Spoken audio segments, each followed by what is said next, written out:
श्री स्वामी समर्थ मंडळी 2026 एकूण 13 महिने असणार आहेत. ते कसे तर बघा, अधिक मास हा 2026 आलेला आहे. त्यानुसार आता अधिक मास कधी आहे, कोणत्या महिन्यात आहे, किती तारखेपासून किती तारखेपर्यंत आहे, हे आपण आता या ठिकाणी या व्हिडिओमध्ये पाहणार आहोत.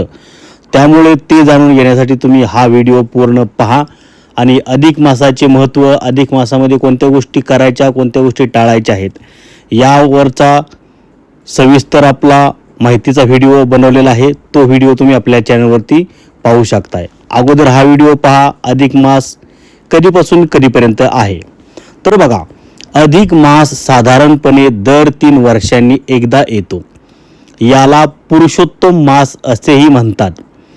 यंदा सन 2026 आणि हिंदू पंचांगानुसार वर्ष 2083 अधिक मास ज्येष्ठ महिन्यात येईल. म्हणजे हिंदू पंचांगानुसार हे वर्ष 2083 आहे, तर इंग्रजी महिन्यानुसार हे वर्ष 2026 आहे, 26 आहे. तर बघा, आता अधिक मास हा ज्येष्ठ महिन्यात येणार आहे.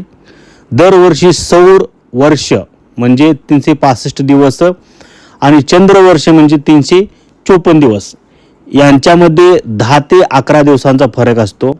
हा फरक 3 वर्षात साधारणपणे 1 महिन्यापर्यंत म्हणजे 33 दिवस वाढतो. ही तफावत भरून काढण्यासाठी आणि दोन्ही पंचांगांमध्ये सुसंवाद साधण्यासाठी एक अतिरिक्त महिना जोडला जातो. त्याला अधिक मास असे म्हणतात. तर आता यंदा 2026 अधिक मास कधीपर्यंत असेल तर बघा, अधिक मासाची सुरुवात 17 मे 2026 रोजीपासून, रविवार आहे या दिवशीपासून होणार आहे. तर समाप्ती 15 जून 2026 रोजी सोमवारी अधिक मास संपणार आहे. म्हणजे 17 मे ते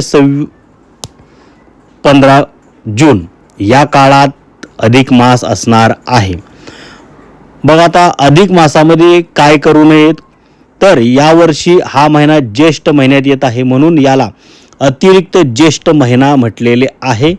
धार्मिकदृष्ट्या या महिन्यात शुभ कार्य जसे की विवाह, मुंडन किंवा गृहप्रवेश निषिद्ध आहेत, परंतु पूजा आणि दानाचे फळ अनेक पटींनी वाढते. मागील अधिक मास 2023 श्रावण महिन्यात आला होता आणि 2026 नंतर पुढील अधिक मास 2029 येईल. असे मानले जाते की अधिक मासात केलेल्या धार्मिक कार्याचे फळ हे इतर कोणत्याही महिन्यात केलेल्या पूजा आणि प्रार्थनेपेक्षा 10 पट अधिक असते.